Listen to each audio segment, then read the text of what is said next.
మనసు కూడా దయవించి ఇక్కడ పెట్టండి ప్రియులారా. చాలా విలువైన మాటలు దేవుడు మాట్లాడుతున్నప్పుడు ప్రియులారా, మీ యొక్క ఆత్మీయలో కార్యాలు జరుగుతాయి, నీ కుటుంబంలో కార్యాలు జరుగుతాయి ప్రియులారా. నీ భర్త ఎక్కడ వేటలో ఉండొచ్చు, ఎక్కడో ఏదో ఉద్యోగం ఉండొచ్చు, వ్యాపారం ఉండొచ్చు.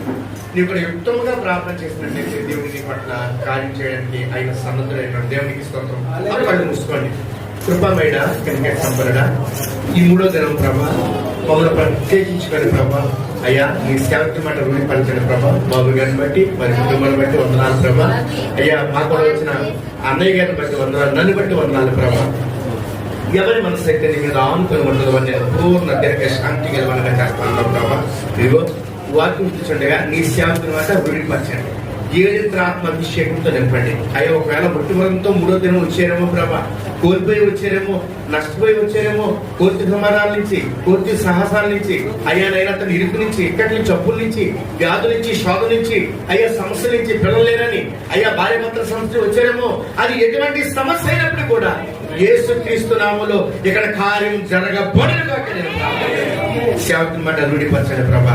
కేవలం ప్రభు నీ ఆత్మ అభిషేకంతోనైనా ఏలుబడి చేసిన ఆయన తండ్రి అయ్యా నీ సేవకుని ఎంతసేపు దగ్గర నిలబెట్టుకుంటారో పరిశుద్ధాత్మ ప్రేరణతో, పరిశుద్ధాత్మ అభిషేకంతో, పరిశుద్ధాత్మ శక్తితోనైనా తండ్రి వాడుకొని ప్రభా ప్రతి ఒక్కరు బాగుపడకించి వెళ్ళడానికి సహాయం చేయండి, మేలుతో వెళ్ళడానికి సహాయం చేయండి, ప్రయోజనంతో వెళ్ళడానికి సహాయం చేయండి. దీవించి స్థానికంగా నడిపిస్తున్నాం తమ్ముడు పాలు బట్టి, తన భార్యను బట్టి, తన బిడ్డలు బట్టి కూడా వందనాలు చేస్తూ అయ్యా కార్యాలయం నుండి కార్యాంతం వరకు నాయన ఇక్కడ మీరు అధ్యక్షత వహించమని అయ్యా ఎవ్వరు కూడా బయట గట్టిగా తిరగకుండా ప్రభా అయ్యా అందరూ కూడా సెల్ ఫోన్ దయచేసి స్విచ్ ఆఫ్ చేసి అయ్యా నీ వినే నీ యొక్క అమూల్యమైన మాటలు వినడానికి సహాయం చేయమని వినగలిగే చెవి చూడగలిగే శాంతిలో మాట్లాడుతున్నారు.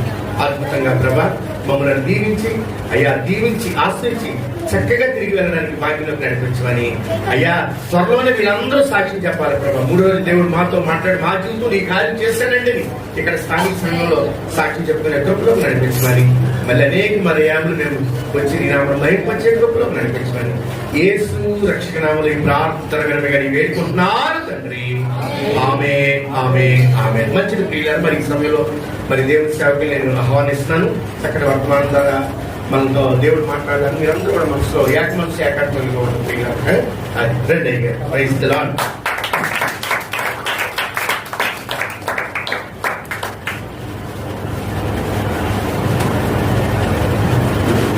దేవునికి మహిమ కలుగును గాక. అందరూ స్తోత్రం చెప్తామండి.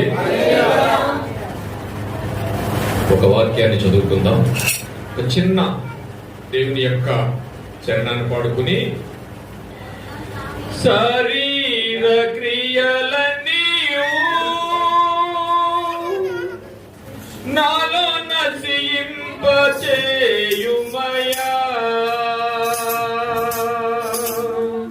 శరీర క్రియలన్నీయు నాలో నశింపచేయుమయా, జీవనదిని నా హృదయములో ప్రవహింపచేయుమయా, జీవనదిని. అందరూ మీ హృదయాన్ని బదిలీ చేసుకుని జాగ్రత్తగా దేవుని ఆత్మతో కలవడానికి ప్రయత్నించి ఈ మాటను పాడదాం. పలగిన సమయములో బలము ప్రసాదించును, పలగిన సమయములో మాకు బలము జీవనదిని నా హృదయములో ప్రవహింపచేయుమయా, జీవనదిని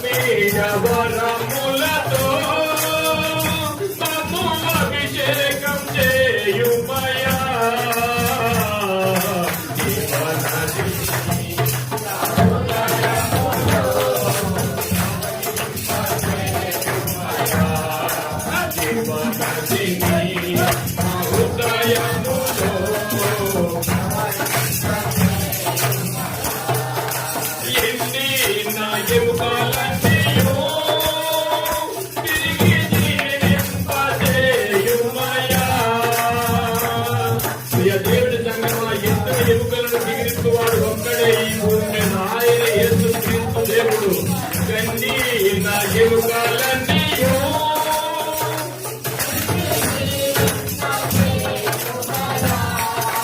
ఎన్ని నా ఎముకలన్నీయో తిరిగి జీవింపజేయుమయా.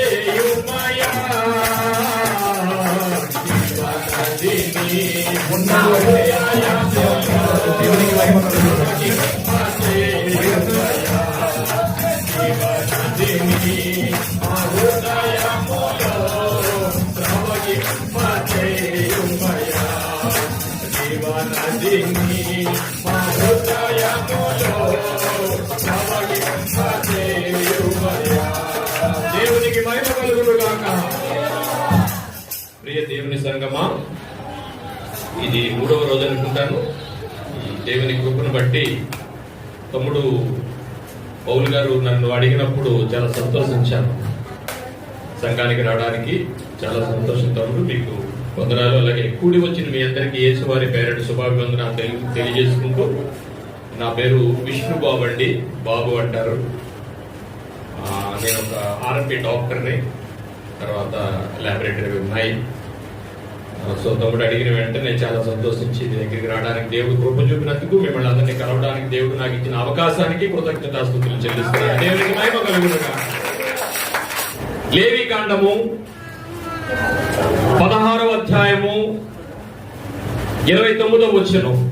లేవి కాండము 16వ అధ్యాయము. త్వరగా ఒకళ్ళు మైక్ తీసుకుని చదవడానికి ట్రై చేయండి. ఎవరైతే మీకు సంఘంలో చదువుతున్నారో వారు చదవడానికి ట్రై చేయండి. ఇది మీకు నిత్యమైన కట్టడ. ఉపవాసం గురించి మొట్టమొదటిసారిగా దేవుడు మోషేకు ప్రకటించిన మొట్టమొదటి ఉపవాసం గురించి మాట్లాడిన మాట. స్వదేశములో గాని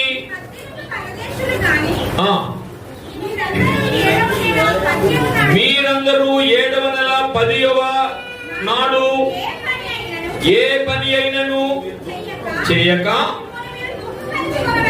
ఏమంటే మనకు సంతోషం ఉందని చర్చకొట్టుకుని దేవుడే దుఃఖించమంటున్నాడు. దేవుడే చెప్తున్నాడు దుఃఖపడమని. ఎందుకు దుఃఖపడమంటున్నాడు? ఎలా అనగా యెహోవా సన్నిధిని మీ సమస్త పాపముల నుండి. దేనికంటే ఉపవాసం? సమస్త పాపముల నుండి పవిత్రులగునట్లు ఆ దినమున, ఏ దినమున అనగా మీరు ఉపవాసం ప్రకటించిన దినమున పరిశుద్ధ పరిచినట్లు మీ నిమిత్తము. మీ నిమిత్తం అనగా ఇక్కడ అప్పు నిమిత్తము కాదు, ఉద్యోగ నిమిత్తము కాదు, పెళ్లి నిమిత్తము కాదు, ఇక ఏ ఇతరితర పరిస్థితులను బట్టి కాదట ఉపవాసం. దేని గురించట? మీ నిమిత్తము అనగా మీ పాపముల నిమిత్తము మాత్రమే. అది మీకు మహా విశ్రాంతి దినము. బైబిల్లో మహా విశ్రాంతి దినం అంటే తెలుసా? Good Friday. Good Friday. ఆ దేవుడు అనాది నుంచి ఏర్పరిచినదంతా జరిగింది ఆ గుడ్ ఫ్రైడే. ఆ తర్వాత రోజు జరిగింది పునరుత్థానం. సో దేవుడు ఉపవాసం గురించి మనకి ఏం చెప్తున్నాడంటే, దేని గురించి ఉపవాసం చేయమని డిక్లేర్ చేస్తాడు ఇక్కడ. మీరు ఉపవాసం ఉండినప్పుడు ఆయనతో సహవాసం కలిగి ఉండేదే ఉపవాసం. నెక్స్ట్, ఆ ఉపవాసం కూడా దేని గురించి చేయాలంటగా? దేని గురించి కాదట. నేను ఉపవాసం చెయ్యొద్దంట్లా, ఉపవాసం చేయమనే చెప్తున్నాను. దేని గురించి చేయాలి? దేని గురించి చేయకూడదు, నీ పాపముల గురించే. లేదు నువ్వు ఒంటరిగా చేసుకో. దేవుడు ఒక రోజు నిర్ణయించాడు, ఆ రోజున అందరినీ వచ్చి ఆ ఉపవాసం చేయమన్నాడు. లేదంటే నేను ఒక్కడే ఉపవాసం ఉంటానంటే అది నీ పాపముల కొరకు మాత్రమే చెయ్యాలి. దేవునితో సహవాసం కలిగి ఉండాలి. దేవునితో సహవాసం కలగకుండా నువ్వు ఉపవాసం ఉంటే అదేమవుతుంది? అపహాసం అవుద్ది. అంటే నీ ఉపవాసం ఏమవ్వాలి? ఉపవాసం దేవునితో సహవాసం అవ్వాలి, అంతేగాని అపహాసం కాకూడదు. దేవునికి మహిమ కలుగును గాక. ఈ అంశంలోనికి వెళ్లే ముందు చదవబడిన వాక్యాన్ని బట్టి చిన్న ప్రార్థన చేసుకుందాం. మహోన్నతుడును మహాపరిశుద్ధుడు అయిన మా పరలోకపు తండ్రి, ఆయన తమ్ముడు పౌలు గారిని బట్టి నీ పాద సన్నిధికి వస్తున్నాం, అలాగే మరి సంఘాన్ని బట్టి నీ పాద సన్నిధికి వస్తున్నాం. నీ పిల్లలందరూ అత్యాసక్తితో నీ సంఘంలో కూడి నీ పలుకులను వినడానికి నాయన సన్నద్ధులై ఉన్నారు. చెబుతున్న నాకు వింటున్న నీ పిల్లలకు సమయోచితమైన జ్ఞానాన్ని దయచేయండి. అల్పుడనైన నేను కొన్ని మాటలు పలుకుచుండగా అది కేవలం నీ నోటి బోరగా మీరు కృప చూపండి. చెబుతున్న మాటలలో నా సొంత మాటలు గాని సొంత జ్ఞానం గాని లేకుండా కేవలం నీ నోటి బోరగా కొన్ని మాటలను వినిపించడానికి, ఆ మాటల ద్వారా తండ్రి అలాగే నీ ఉన్న లోకానికి రావడానికి పిల్లలందరికీ ఈ రోజు చక్కటి వర్తమానాన్ని మీరు ఈ అల్పుడనైన నా ద్వారా ఇవ్వడానికి మీరు కృప చూపి నడిపించమని, వింటున్న ప్రతి మాటలో కూడా ఆత్మీయంగా బలపరచడానికి మీరు కృప చూపి నడిపించమని, నాకు వారికి సంఘానికి తమ్ముడు పౌలికి ఉన్న యావత్ చింతన మీ పాదాల ముందు మీ చిత్తానికి అప్పగించుకుంటూ ఈ చిన్న ప్రార్థన యేసువారి ప్రశస్తమైన నామంలో మిక్కిలి వినయంతో బ్రతిమలాడి వేడుకొనుచున్నాము తండ్రి, ఆమేన్. ప్రియ దేవుని సంగమా, ఎందుకు ఉపవాసం ఆయన అలా చేశాడు అంటే, దావీదు గారు కూడా ఉపవాసం చేశారు. మనలో చాలా మంది ఉపవాసం చేస్తుంటారు. ఎలా చేస్తారంటే అండి, ఎందుకు సహవాసం కావాలంటున్నానంటే, నేను శనివారం నాడు సెలవు పెడతానండి, సెలవు పెట్టి ఉపవాసం ఉంటాను అని అందరికీ చెప్పేస్తాం మనం. చాలా మంది, అఫ్ కోర్స్ మీరు కాకపోవచ్చు. శనివారం నాడు ఏం చేస్తారంటే పొద్దున లేచి రోజు కంటే ఎక్కువ పని చేసేస్తుంటారు. ఇంట్లో బజార్లో పనులన్నీ చూసేసుకుంటారు. సాయంత్రం అయిపోయింది, ఉపవాసం మాత్రం ఉన్నారు, అందులో డౌట్ ఏం లేదు. తాగితే మంచినీడు తాగుతారు, మంచినీడు కూడా తాగకుండా చేసే అంత ఉపవాసం కూడా ఉంటుంది. కానీ దేవుడు ఎక్కడ గుర్తున్నాడు ఆ రోజు? దేవునికి మహిమ కలుగును గాక. ఎందుకు ఉపవాసం ఉన్నాయి వాళ్ళు? నువ్వు ఇంట్లో పనులు చేసుకోవడానిక, బజార్ పనులు చూసుకోవడానిక ఏంటి? చాలా ఒక 2 నెలల నుంచి ఆగిపోయిన పనులన్నీ అయిపోతాయి రోజు తెలుసా ఉపవాసం ఉన్న రోజుని? నో, ఆయన ఉపవాసం ఉన్నది ఎందుకు తెలిసిన? ఆయనతో సహవాసం చేస్తావని, ఆయనతో సహవాసం చేస్తావని. దేవునికి మహిమ కలుగును గాక. ఆయనతో ఎంతమంది సహవాసం చేస్తున్నాం? ఆ సహవాసం కావాలనుకుంటే ఎక్కడికి రావాలి మనం? దేవునితో సహవాసం కావాలంటే ఎక్కడికి రావాలి మనం? సంఘము. పరలోక రాజ్యం అంటే ఏంటి తెలుసండి? పరలోకం గురించి తెలుసా? పరలోక రాజ్యం గురించి తెలుసా? ఈ రెండు ఒకటేనా? ఒకటి కదా? పరలోక రాజ్యము పరలోకం ఒకటేనా? కాదండి. పరలోక రాజ్యం అనగా భౌతికమైంది, భూమి మీద సంఘము. దేవునికి మహిమ కలుగును గాక. పరలోక రాజ్యంలో చేర్చబడి పరలోక రాజ్యంలో నువ్వు సహవాసం కలిగి ఉంటేనే, సంఘంతో సహవాసం కలిగి ఉంటేనే పరలోకానికి వెళతావు. దేవునికి మహిమ కలుగును గాక. అంటే పరలోక రాజ్యం వేరు, ఈ భూమి మీద పరలోక రాజ్యం సంఘము. అందుకే దేవుడు సహవాసానికి ఎక్కడికి రావాలంట? ఆలయానికి రావాలంట. ఈ ఆలయాన్ని ఎంతమంది ఎంత సులభంగా చూస్తున్నారు? ఆదివారం లేచినంటే మనకి చాలా షెడ్యూల్ ఉంటుంది కదండి, ఎవరి షెడ్యూల్ వాళ్ళకి ఉంటుంది. కానీ షెడ్యూల్ అంతా గుర్తుంటుంది, కానీ చర్చికి వెళ్ళాలి, కానీ పెద్ద ఇంపార్టెన్స్ ఏముండదు. I'm right? అంతేనా? ఒకవేళ నువ్వు చర్చికి వెళ్ళే ఆలోచన పనులన్నీ అయిపోయిన తర్వాత నీ టైం నీకు ఉంటుంది, కానీ దానికి ఒక హృదయంలో ఒక ఇంపార్టెన్స్ సెంటర్ దానికి లేకుండా పోతుందని నేను అనుకుంటున్నాను. అలా ఉండకపోతే మంచిది, అలా ఉండకపోతే మంచిది. అందుకే ఉపవాసం అంటే భోజనం మానేయమని సంస్కృతిలో కూడా ఎక్కడ లేదు. ఉపవాసం అంటే ఏంటంట? ఉప అంటే దగ్గర, వాసం అంటే నివాసము, దేవునితో సహవాసము, దేవునితో దగ్గర, దేవునితో కలిసి ఉపవాసం. ఈ ఉపవాసాన్ని దేవునితో సహవాసం అని మీకు అర్థమైతే ఎంతమంది దేవునితో సహవాసం చేయగలుగుతున్నారు? అంటే దేవునితో సహవాసం అయిన అర్థమైన మీరు నెలకు ఒకసారి, నెలకు 3 రోజుల, లేక సంవత్సరానికి ఇలా పెట్టుకునే కూడికిలా ఉపవాసం అంటేనే వారంలో మనం ప్రకటించుకున్న ఓ రోజు మానేస్తే కానీ పొట్ట పెరగదు అంటున్నారని, పొట్ట పెరుగుతుందని ఏం చేస్తున్నారంటే ఓ రోజు ఉపవాసం పెట్టుకుంటారు. దేని గురించి? మన గురించి, శరీరం గురించి, భౌతికమైంది. కానీ దేవుడి గురించి నువ్వేమో ఉపవాసం చేస్తున్నావు అంటే, నువ్వు ఉపవాసం అంటూ దేవుడి గురించి సహవాసంతో చేయాలి అనుకుంటే అది ఎలాగై ఉండాలి? కేవలం నీ పాపముల కొరకు మాత్రమే అయి ఉండాలి. దేవునికి మహిమ కలుగును గాక. అలాంటి సహవాసం చేయాలంటే ఎక్కడికి రావాలి? ముందు సంఘానికి రావాలి. అందుకని మత్తాయి సువార్త చూడండి ఒకసారి. మత్తాయి సువార్త 6వ అధ్యాయం 25వ వచనం, త్వరగా.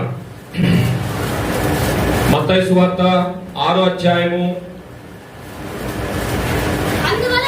అందువలన చెప్పినదేమనగా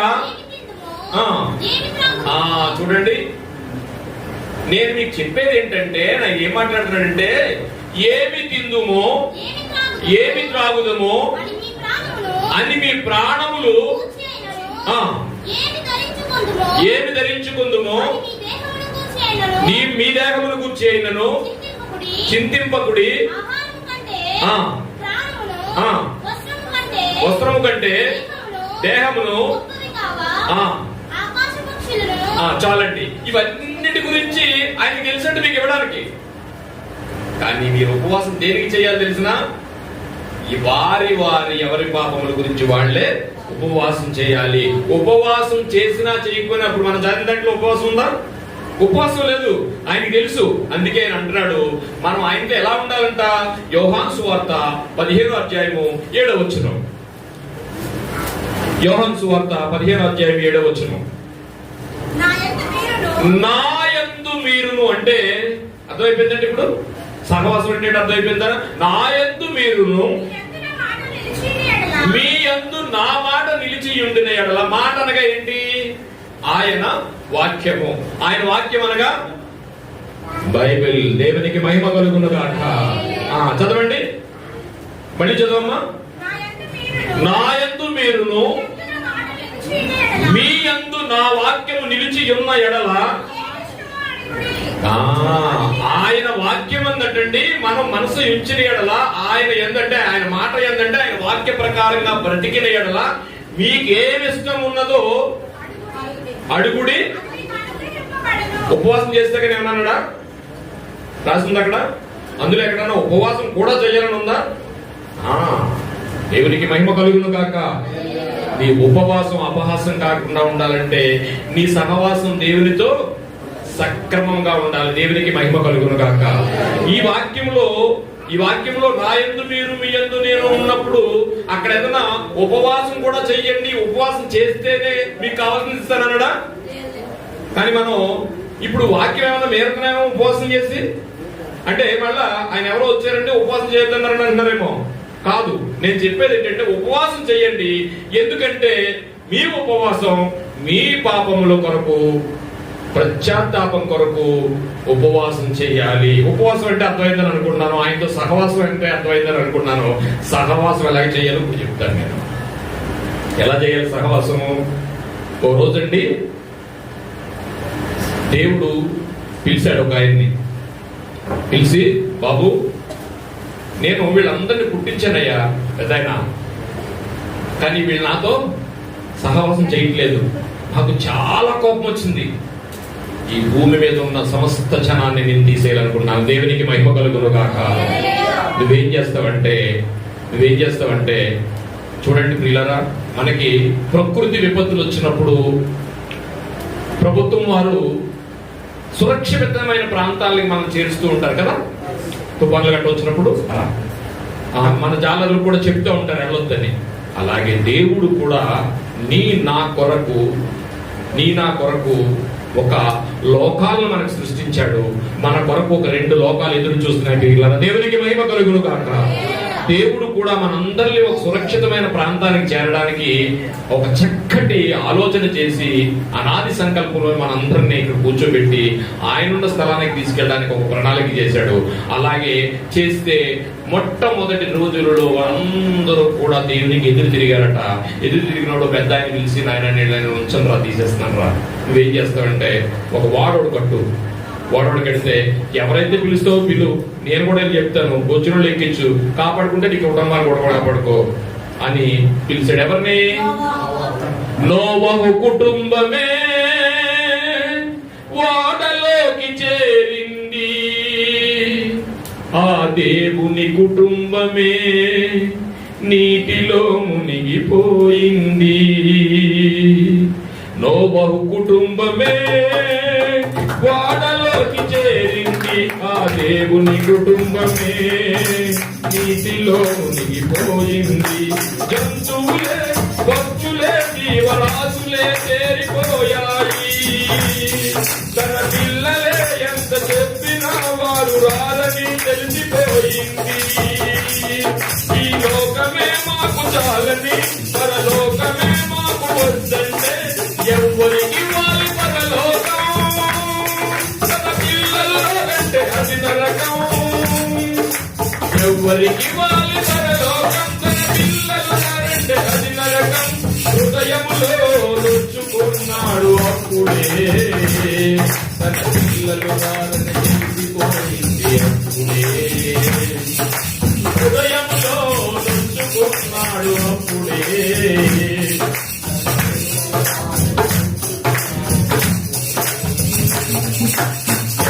కుటుంబమే వాడలోకి చేరింది, ఆ దేవుని కుటుంబమే నీటిలో మునిగిపోయింది. దేవుని సంగమా, ఒకరోజు దేవుడు ఆయన సహవాసానికి రాక ఈ ప్రపంచాన్ని అంతటిని ఇంట్లో కలుపుకోవడం జరిగింది. ఏ పిల్లలు కూడా ఆయన కలిసి రాలేదు, ఎవరు కూడా ఆయన దారి రాలేదు. ఆ నోవాహు అనే పెద్ద ఆయన తన కుటుంబాన్ని తప్ప ఇంకెవరిని రక్షించుకోలేకపోయాడు పిల్లరా. అలాంటి పరిస్థితులు వచ్చినప్పుడు ఎందుకు అంటే, అందుకే పౌలు గారు మాట్లాడుతున్న మాట మనం చదువుకున్నది ఏంటంటే, కోర్టుకేసి మాట్లాడుతున్నాడు పౌలు గారు. ఏమంటున్నాడు చూడండి ఒకసారి. హెబ్రీ పత్రిక 10వ అధ్యాయము 24వ వచనం. కొందరు మానుకొనుచున్నట్లుగా సమాజముగా కూడుట మానక ఒకరినొకరు హెచ్చరించుచు ఆ దినము సమీపించిన కొలది. ఏ దినము? మనకు ఒక దినం ఉందండి, ఒక దినం ఉంది. అది మన పోకడ కానీ ఆయన రాకడ కానీ. ఆ దినము సమీపించిన కొలది. ఈ రెండు దినాలు రెండు అవ్వచ్చు, కానీ మనకు ఒకటే ఉంటుంది, అంతేనా? మనం వెళ్ళిపోయామనుకోండి, ఆయన రాకడ గురించి మనకు తెలియదు. పోనీ మనం వెళ్ళిపోకుండా ఆయన రాకడ గురించి ఉందాం అనుకోండి, ఆయన వచ్చినట్టు తెలుస్తుంది. కానీ మనకు దినం ఉంది. ఆ దినము సమీపించిన కొలది మరీ ఎక్కువగా. అంటే ఏం చేసాం? బాప్తిజం తీసుకున్నప్పుడున్న ఇమోషన్ ఇప్పుడుందా? కానీ దేవుడు ఏమంటున్నాడంటే, ఎప్పుడైతే బాప్తిజం తీసుకున్నావో నీ పొరుగు ఏం చేయాలి? కనీసం రోజుకు 1 కిలోమీటర్ పెరగాలి, కానీ మధ్యలో తప్పకూడదు. కానీ చల్లారిపోయామేమో. ఆ చల్లారిపోవడం ఎందుకు చల్లారిపోతాం తెలుసునండి? ఇదిగో దేవునితో సహవాసం లేక. దేవునితో సహవాసం చేయాలంటే ఎక్కడికి వెళ్ళాలంటే మనం పరలోక రాజ్యంలోకి చేరాలి. పరలోక రాజ్యంలో చేరాలంటే ఎక్కడికి రావాలి? సంఘానికి రావాలి. కానీ ఆదివారం ఎంతమంది సంఘానికి విలువిస్తున్నారో దేవుడు చెప్పాలి. ఇక్కడ ఆదివారం నాడు సంఘానికి రాని వాళ్ళు ఎంతమంది ఉన్నారు? ఆదివారం నాడు సంఘానికి వచ్చారా? ఒకవేళ రాకపోతే, ఇవాళ ఆదివారం సంఘానికి వెళ్ళకపోతే బైబిల్ ఏం చెప్తుంది అంటే, దేవునితో సహవాసం చేయకపోతే, నీ పనుల్లో నువ్వు ఉండిపోయి ఉపవాసం చేసుకుంటూ ఉండిపోతే బైబిల్ ఏం చెప్తుంది అనేది మనం వెళ్ళాలంటే, ఇప్పుడు పునరుద్ధాన దినమైన ఆదివారం చూడండి, ఆదివారం పునరుద్ధాన దినం. ఈ పునరుద్ధాన దినం ఎక్కడి నుంచి వచ్చింది? పాత నిబంధనలో విశ్రాంతి దినం నుంచి వచ్చినది. ఇప్పుడు కొత్త నిబంధనలో బైబిల్లో మనకు రాయబడిన పునరుద్ధాన దినం ఆదివారం నాడు ఎంత సింపుల్ గా తీసుకున్నాం అంటే, వెళ్తే వెళ్తాం లేదా లేదు, వెళ్తే వెళ్తాం లేకపోతే లేదు. కానీ మీరు ఎవరన్నా అడగగలరా? ఏంటమ్మా నిన్న చర్చికి రాలేదని? ఎవరన్నా రాలేదనుకోండి, మన పక్క వాళ్ళు ఎవరన్నా అడుగుతామా? ఎందుకంటే అడగం. ఎందుకు అడగం? మీరు అడగక్కలో చెప్పకలేదు, ఆవిడే చెప్పుద్ది. ఏమో మానేలేదండి కదా, అడగలేము. ఎందుకంటే మనకి రైట్స్ లేవు పిల్లరా. అందుకని ఆదివారం ఎంత ఇంపార్టెన్స్ తెలియాలనుకుంటే, ఇప్పుడు మనం ఎక్కడికి వెళ్ళాలి? మందిరానికి రావాలి. ఇప్పుడు మందిరానికి వెళ్లే ముందు నేను వాక్యంలో మీకు ఏం చెప్పాలనుకున్నానంటే, ఆదివారం గురించి ఇంతవరకు మనకి ఏం తెలిసి ఉండదు. వెళ్ళొచ్చు వెళ్ళకపోవచ్చు. ఎవరైనా ఏమైనా అంటున్నారు చెప్పండి? ఎవరు అనరు. మన పక్కడు రాకపోతే మంచిది, మనకి సుఖంగా ఉంటుంది కదా. అలా అనుకునేవాడు కూడా ఉండొచ్చు. కానీ మీరు వెళ్ళకపోతే ఒకరు అడుగుతారు, ఎవరో చెప్పండి? ఏమిటి అలాగ అడుగుతాడు? కానీ పక్కింటి ఆవిడ ఊరుకోదు, ఏమా అలా చర్చికి వెళ్ళదా అని అడుగుతుంది కదా. చర్చిలో ఎవరు అడగరు, ఎందుకంటే అది ఇబ్బందే. ఎందుకు రాలేదని నిలబెట్టే రైట్స్ మనకి లేవు. కానీ మన పక్కింటి ఖచ్చితంగా అడుగుతారు, ఎందుకంటే ఆదివారం నాడు మన వేషం డిఫరెంట్గా ఉంటుంది కదా. ఆదివారం నాడు చాలా అడుగుంటాం మన ఇంటి దగ్గర, రోజుల్లో ఉండం, చాలా డిఫరెంట్గా ఉంటుంది, చాలా అలవాటుగా ఉంటాం, అంతేనా. సంఘానికి వెళ్ళాలనుకునే ఆలోచన ఎక్కువ ఉంటుంది, అది ఖచ్చితంగా అడుగుతారు. కానీ వీళ్ళందరూ అడిగినా అడగకపోయినా దేవుడు అడుగుతాడు కనుక మనం ఏం చేయాలంటే, పిల్లరా ఈరోజు మనం ఏం చేద్దామంటే పాత నిబంధనలోకి వెళ్తాం. మీరందరూ రెడీగా ఉన్నారా రావడానికి? వస్తారా? 2500 సంవత్సరాల క్రితానికి వెళ్ళాలి. ఎందుకంటే ఆదివారం పునరుత్థాన దినం అంటే ఏంటో తెలుసండి.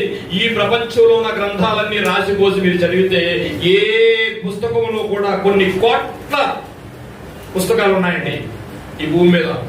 ఒక్క పుస్తకంలో కూడా ఆదివారం అనే పదం కనిపించదండి, కానీ ఒక్క బైబిల్లో తప్ప. దేవునికి మహిమ కలుగును గాక. అలాంటి ఆదివారాన్ని మీరు ఏమైనా సునాయాసంగా తీసుకుని ఉపవాసం చేస్తున్నాను అనుకుని ఆయన సహవాసానికి వెళ్లకుండా ఉపవాసం చేస్తున్నాను అనుకుని ఉపవాసమే ఆయనతో సహవాసం అని మనకు అర్థమైతే ఆ సహవాసాన్ని ఎంతమంది మానేస్తున్నాం అనేది ఈ రోజు మనకు తెలియాలి పిల్లరా. రెండవది, ఆదివారం నాడు ఆలయానికి వెళ్ళకపోతే మనల్ని ఎవరు అడగట్లేదు, ఎవరు చెప్పరు. ఇంట్లో కూడా వెళ్ళట్లేదు అంటారు కానీ చేయబట్టుకుని తీసుకెళ్ళరు, ఏదో ఎల్కేజీ కుర్రోని స్కూల్ తీసుకెళ్ళినట్టు కదా. మానేస్తున్నాం. ఎందుకు ఆదివారం నాడు మానేస్తుంటే ఎవరు అడగట్లేదు? ఆదివారం నాడు పునరుత్థాన దినం గురించి మనకు తెలియాలంటే ఏం చేయాలి? విశ్రాంతి దినం ఏంటో తెలియాలి. విశ్రాంతి దినం సాదృశ్యమే కదా ఆదివారం నాడు పునరుత్థాన దినం, అంతేనండి.